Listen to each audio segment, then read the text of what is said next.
I want to welcome Agile XRM to the podcast. I've known the people at Agile XRM for the past 12 years. I've seen how their business process management tool can add massive value to complex organizational processes in sectors such as finance and government. If you have complex processes or a need for dialogues on the Power Platform or Dynamics 365, take a look at how this BPM tool can add value. You can find them at agilexrm.com or check out the show notes for more details. Welcome to the Power Platform Show. Thanks for joining me today. I hope today's guest inspires and educates you on the possibilities of the Microsoft Power Platform. Now, let's get on with the show. In this episode, we're going to be focusing on contracting, freelancing, and we'll sprinkle in a bit of Power Pages to the mix as well. Today's guest is from Bolton, England in the United Kingdom. He's a solution architect and Power Platform developer and freelancer specializing in Power Pages. Has contributed to multiple upgrade projects aimed at tuning functional but click-heavy systems into enjoyable visual dashboards and process-driven user experience. He brings creative ideas, energy, enthusiasm with a commitment to raising standards, improving user experience, and driving user adoption. You can find links to his bio and social media in the show notes for this episode. Welcome to the show, Franco. Thank you, Mark. Thanks for having me. Very happy with that intro. Excellent. Now, I was just saying before we jumped on, I love when I'm, having a chat with a guest that I've met in real life, which is kind of a novelty after COVID. And of course, we just caught up recently in Canada. I think our first meeting was brunch at a nice little cafe there. And absolutely. Yeah, so good to see you. Just like 4 weeks? Is it 4 weeks since we were in Canada? About that? Yeah, it's zoomed by. Absolutely. Yeah. Crazy. Sorry, I was just going to say it was awesome to meet you in person and to get you almost to myself for a bit and it was fun. Chew the fat. It was fantastic. It was fun. I always love hearing people's stories and how they've got to where they've got to on their Power Platform journey. And so it was good listening to you. Tell me, food, family, and fun, what do they mean to you? Well, they usually pretty much come all as one. I'm from a crazy big Sicilian family. We used to have the massive get-togethers. There's nothing but noise and passion and way too much catering. So we'll do that just as often in the UK as we will over in Sicily. There's usually a whole tribe of us in Sicily for the whole school holidays. And but when I'm not with the family, I'm traveling in some sense or another, whether that's with the fam or it's solo for the community gigs. The goal is one day we'll just have friends on every continent, if not in every country. An open door, whoever we want to party with that month, wherever we want to work, whatever coastline is calling our name. We've got an open door. We've got some people to party with. I love it. And I love that, a career in this space is allowing that type of lifestyle, which I'm seeing more and more. Yeah, because back in the day for me, there was none of that glamorous side. It was very much, I just saw the train station and the office building, and I'd spend my whole weekends traveling for that. For the wrong kind of travel. So from about 2018, I just cut the ties from the office, went to Thailand first, did many different stops. I did the obnoxious thing where I'd send a picture of me working from the hammock and half lubricating on cocktails and stuff just to make everyone a bit jealous. But to show them they can do it as well. Perfect.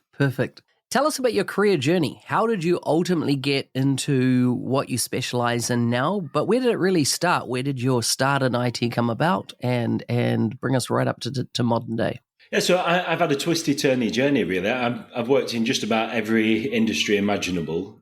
I didn't get into IT until relatively late. My family's background was in bars and nightclubs, the leisure side of things. But I think I was just about the right age for Windows 95 coming along. So I was kind of the kid that knew how to do, whether it was fixing the printer, making the flyers, building the website, exploring what email means. I'd be doing that stuff unofficially. I'd always end up doing a bit of training as part of that, again, unofficially. So I was barman or in charge of stacking up the fridges or helping the DJ with the PA system or whatever. But unofficially, I'd be saying, well, this is how you use Excel, this is how you use Outlook or your BlackBerry or whatever outdated tech we used at the time. This is how the millennium bug's going to affect us. And then I was running an animation studio independently. I did animation and special effects at uni. Wow.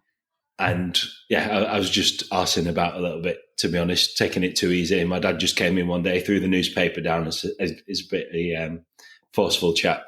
Said, just pick a job out of there, apply for it, and don't give me any back tap. So I was like, okay, picked a job at random. Mm-hmm. It was IT trainer, so I thought, yeah, I can probably wing it at that. And yeah, just randomly, one of the packages I was asked to train on was Dynamics CRM. And at the time, I had no idea that you can customize it, that there was the XRM stuff that had applied to all these other industries. And then further down the line, when portals came along, it was like a happy marriage. So I've got my graphics background, done bits of web stuff before. All my customers had hit those bottlenecks with the processes that, right, I can only deal with your company 9 to 5. Then when I do, I ring up and the person that's dealing with my case isn't in. So there's no one to kick that workflow along. So yeah, when I heard of Dynamics CRM portals, it was just like, boom, just made for me, made for my customer processes, because it's all very much case management background. I was loving it. Just from day one, I wanted to master it. So what version of portals did you start on? It was Dynamics CRM portals. So I think it was the first incarnation where it was Microsoft at the helm. Mm-hmm.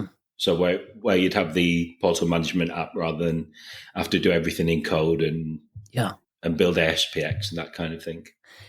Interested to get your opinion on, because at that point Microsoft had just acquired it from ADX Studios, and the lead on that was a guy called Shan MacArthur, who's still, of course, in Microsoft now.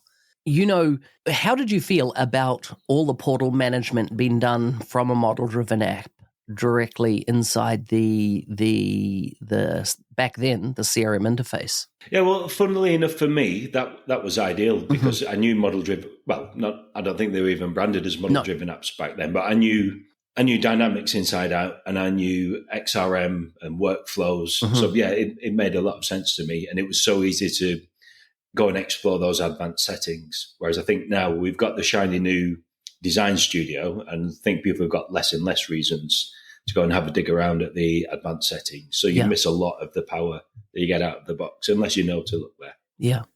Being that's been your journey across those various iterations. So it went from Dynamics 365, what was it? Power Portal, was it? No, it was just called Portals, Dynamics 365 Portals, right? Then it became Power Portals. And then Power I think Pages, it was Dynamics CRM portals, then Power Apps portals, but everyone just called them Power Portals, it seems. And now Power Pages. But it was a perfect naming for me. It did precisely what it said on the tin. Yeah, exactly. No one's ever come for me asking for a Power Pages site. They specifically want a portal, even to this day. Nice. How do you... so much of the power was there from day one. Yeah. Sorry, go ahead, Matt. Yeah. No, you're on the money. And if I look at what Shan designed back then was this idea that you could service data to the logged in person specific to them. And that was a powerful use case. One of my biggest original customers was a temporary recruitment company, and they wanted all their onboarding of candidates and customers all to go through a portal. And so, back then it was the portals tool. I think that might have even been pre-Microsoft's ownership. And it was perfect. It changed the game of their business. And this, I'm talking about back in pre-2008, because I know the global financial crisis hit. And if he never had that portal in place, his business would have gone under, because everything was automated through the portal. And one of the things that enabled that organization is that when a candidate had submitted their timesheets via the portal, it automatically generated an invoice, right, in Dynamics, and the customer would get a notification. They'd go into the portal and approve it. As soon as the portal had done the approval, within 24 hours, it did a direct debit from their bank account. And so he had been in an industry model of 90 plus days of aged debtors, and that went to zero overnight. It just transformed. And that's where the power of portals just blew my mind. At that point I could see, wow, this applies to so many organizations. Yeah, well, for context, at that same time, I was still having to fax my timesheet in. Yeah. Once I'd got it signed, which was by somebody that wasn't usually on site, I was trapped in my first foray into Dynamics was IT trainer. So I was usually trapped in a training room somewhere completely inconvenient for getting signatures or accessing a fax machine. So I'd have been all over that. I'd have loved it even more from an earlier date. Yeah. We ultimately got it to the point where the timesheeting was all done biometrically with Wi-Fi enabled and even SIM enabled biometric scanners. So staff could just put their finger on at, because when I say temporary placement, it was like, let's say it was a big sports game and they were serving the drinks. And so you'd get 50 people on staff, but they're only on staff for 4 hours or 6 hours, around the game. And so you'd use biometrics to make it really just, they didn't have to work out what was in my login or anything, man. We just updated that all through to the portal and away laughing. So it was cool. Sweet, love it. Tell me about, how do you talk to customers about portal? And sometimes what I'm angling for here is that I see people go, I'm going to build my website on portal. I'm like my information website, my blog, all that kind of stuff. And, I'm kind of adverse to that. How do you explain it? Yeah, I totally agree. First of all, I wouldn't take on that kind of work. There's plenty of times I'll have the conversation and just say, not only thanks, but no thanks, but I advise you not to do it. But usually I'm in a good position that when customers come to me, they've already done the business case, calculated the ROI. And for that reason, really, it is about a business case. It is about cutting hours or weeks or days out of a process. So I think if the same rigor same calculations went into someone to do it just for, say, brochureware or a marketing site, or trying to replace a whole corporate website with Power Pages, it probably would be stopped in its tracks. But yeah, usually for me, they've already decided on the stack. They've already worked out that security works and all of that. And usually the final bit to get them over the line is they want some pre-sales work. They want to see, do they all have to look as bad as the Microsoft examples? Can we make it look like the corporate site? Can we show some examples of the art of the possible? And I absolutely love that kind of work. Yeah. Because everyone's so enthused, aren't they, at the start of the project? Yeah. So if you can get involved when everyone's buzzing about it, and really they're rooting for the platform, they're not looking to spend that pre-sales money to be proven wrong and saying, you dodged the bullet. It's about, come on, show us what it can do. And so often what I'll do in that, sometimes it'll be as little as 2 days, sometimes it'll be 2 weeks.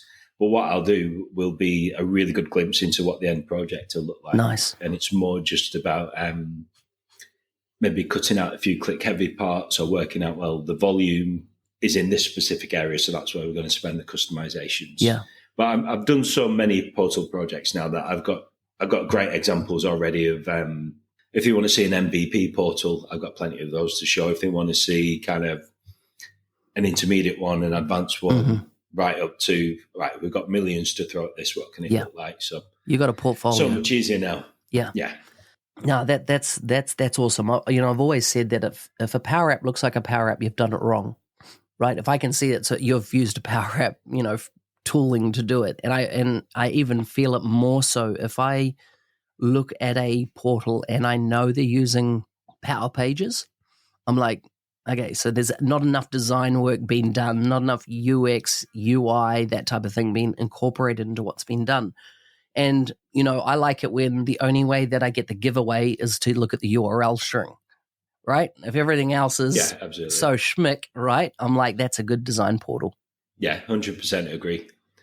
And even with the out-of-the-box configurable components, so for my more MVP kind of portals, we'll base it on the list experience, the multi-step form experience, but I'm going to elevate it so much with things like drag and drop controls, like REST API integrations, output the list as cards, that you're getting all the benefits of the configurable components, but the look and feel and the number of clicks is just next level. Yeah, fantastic. Listen, the reason we were going to have a chat on this podcast was around contracting and freelancing, and I have noticed this movement almost in the community globally where more and more people that might be working for big traditional companies are starting to have side hustles. They're starting to earn money on the side, doing their own thing, having their own, clients, often in totally different geographies, and then ultimately they go, you know what? I could just do this as a freelance, right? I could do this, as an independent consultant. They take on that type of moniker. What was your journey to going away from traditional partner land or working for a consultancy and going out on your own? Yeah, good question. So there's a few levers that led me towards that. So part of it was the shadow of the IR35 changes coming along, that we want to be seen that, for example, we want to show that it's very much project-based, that you've got a spread of different clients, that you can't be seen as a full-time employee, that you're not necessarily using their equipment or being on their site. So that kind of started a number of the decisions going for why move away from contracting.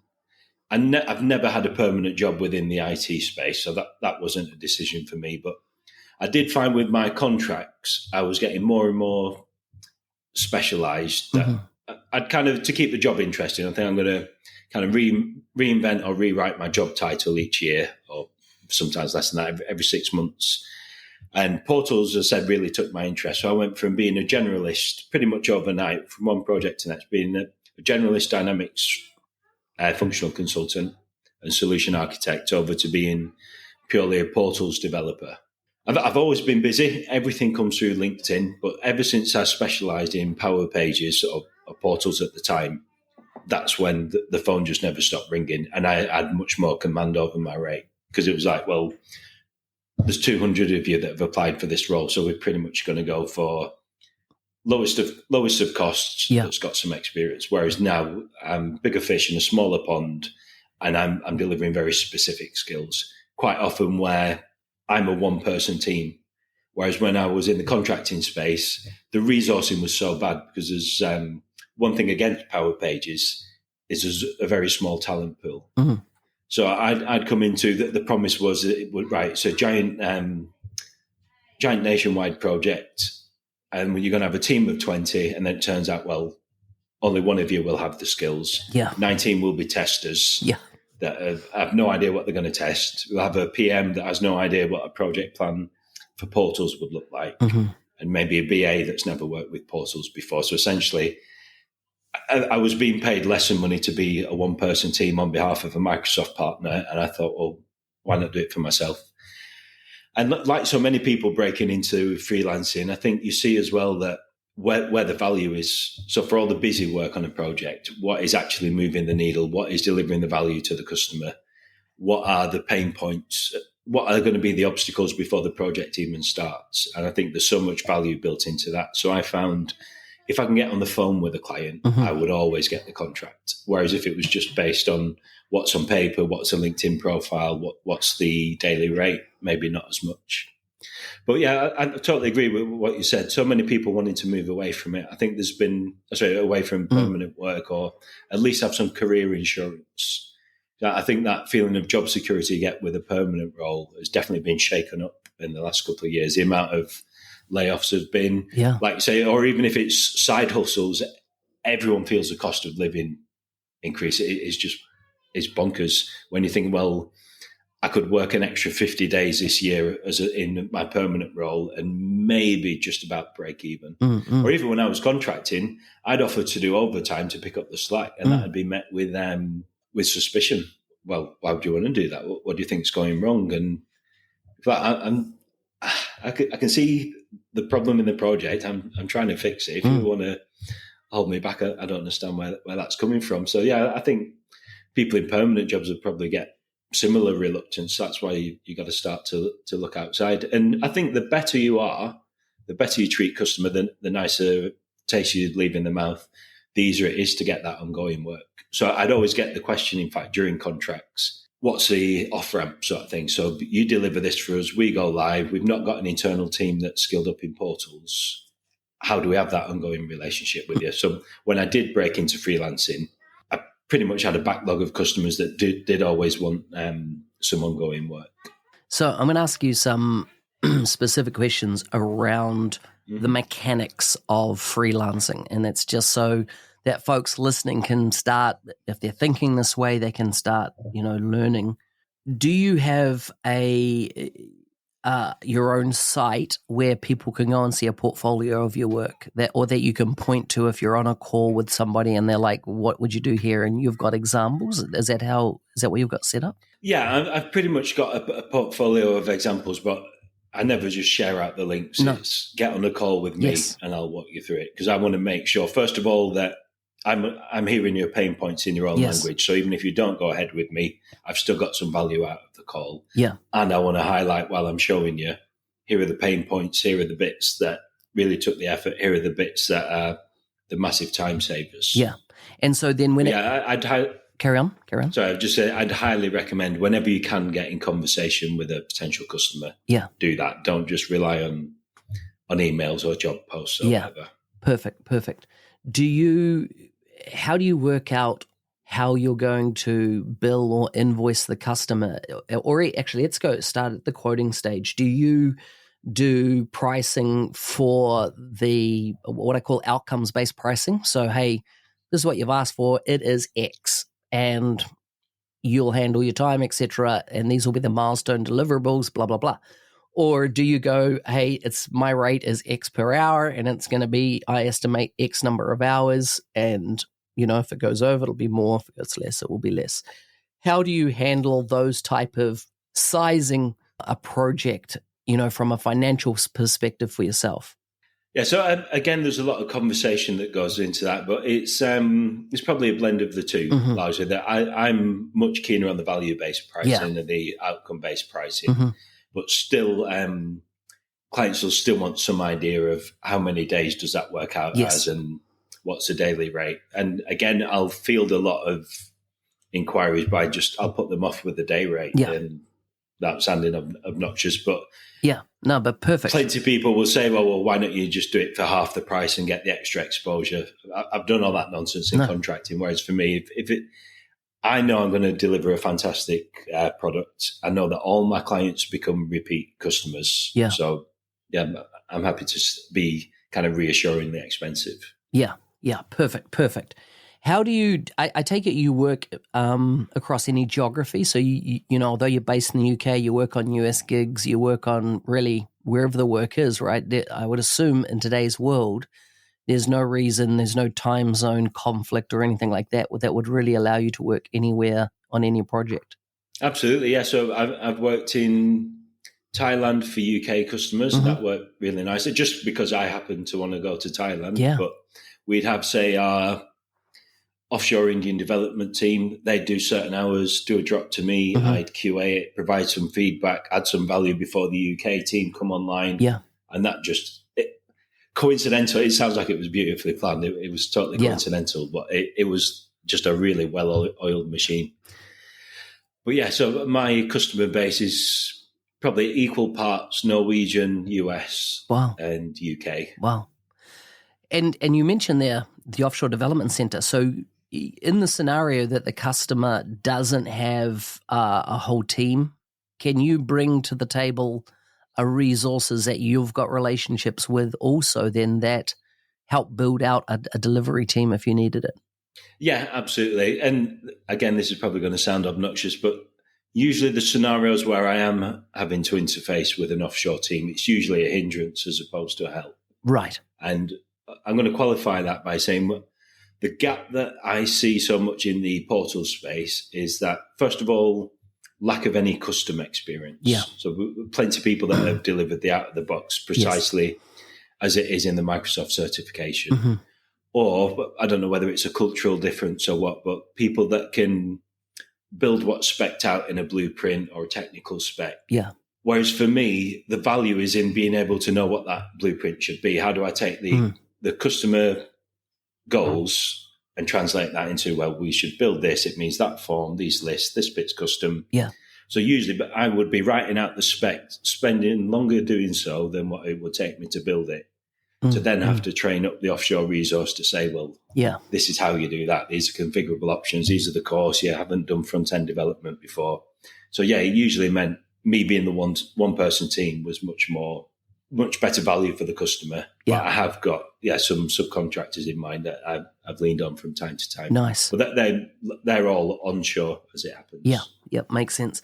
Do you mentioned LinkedIn before as people contact you via LinkedIn? So I assume some form of word of mouth happened before that point, or are they actually just looking or doing a search for independent contractor that specializes in Power Pages? How are you, are you getting a lot of work directly from, let's say, a Microsoft FTE that knows your skills and know that, hey, we need somebody that knows their stuff, and therefore you get introduced? Is it partners introducing you? Is it customers introducing other customers? How are you, where's the lion's share of your business coming from on a day-to-day basis? Yeah, great question. So the lion's share is still LinkedIn, and that has been the case for 15 years. Okay. I have in recent times, so I'm only talking since 2022, had that good relationship with Microsoft FTEs that do send me work. And that really is for lack of many Microsoft partners that have got that customer experience or have got the visual design shops as well as the back end stuff.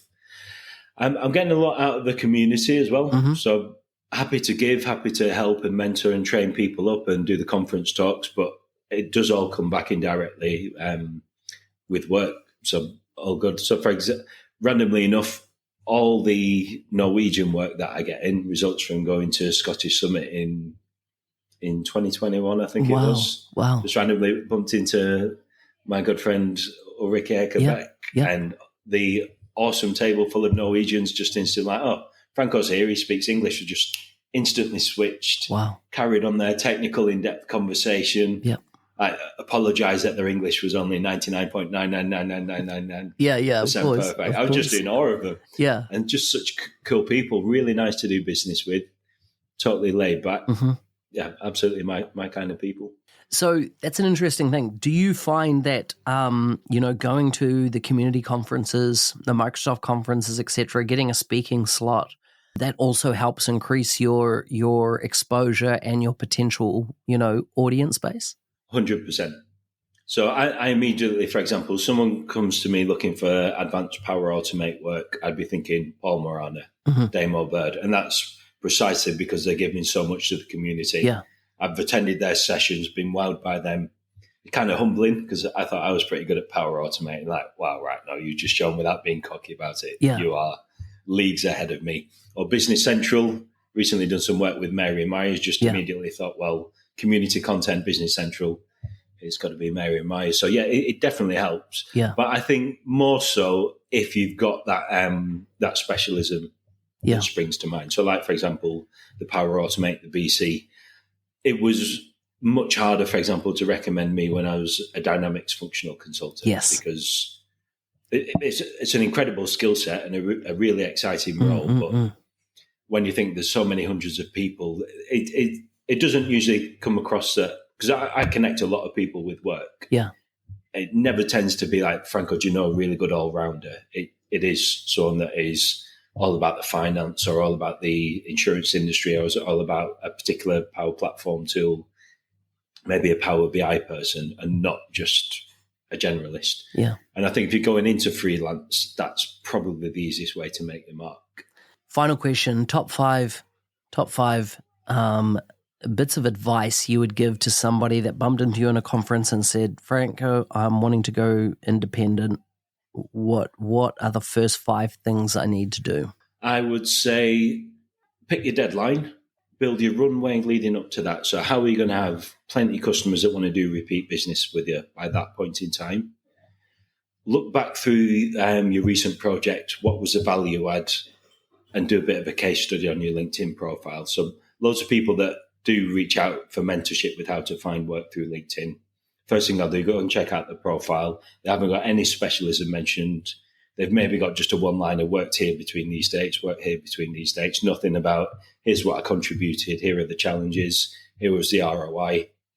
So yeah, I'd say that would be the next step. And then I would say learn to extract all the learning from your projects. So there's 2 outputs for every project I do. It's what I build and deliver and what I learn. So that might be at the end of the project, building in time to do a case study, refine my code snippets, work back through the documents that I've been asked for that are going to be repeated on each project. Maybe that's even just extracting a project plan that I think went well, that we can say, right, well, here's everything from we've got authentication planned at the right time, we've got decisions made at the right time, we approach the portal in the right way, we've got this set of resources and JDs. The more that you can bank on that next time and build from a foundation rather than just, well, let's go to every project and build from scratch. The more profitable it is, the better it is for the customer, the more you're going to get referrals. And the repeat customers, that they're gold. Not just because you're getting extra cash from them, but you're not having to convince them from scratch. You're already front of mind. You're benefiting from having already been through the induction with them before, knowing the business inside and out. And it's just about, you're going into a friendly place. I've got customers that I've had, I think my longest serving one now is 14 years. Wow. Still got a cracking relationship with them. And I'm sure that, I know I'm still the first person that comes to mind for any Dynamics work. So if you can have it that way, then you don't need to advertise. I never spend the money advertising. Franco, thanks so much for coming on the show. You're welcome. I really enjoyed chatting. I hope to catch you at another conference pretty soon. Hey, thanks for listening. I'm your host, Business Application MVP Mark Smith, otherwise known as the NZ365 Guy. If there's a guest you'd like to see on the show, please message me on LinkedIn. If you want to be a supporter of the show, please check out buymeacoffee.com/NZ365 Guy. Stay safe out there and shoot for the stars.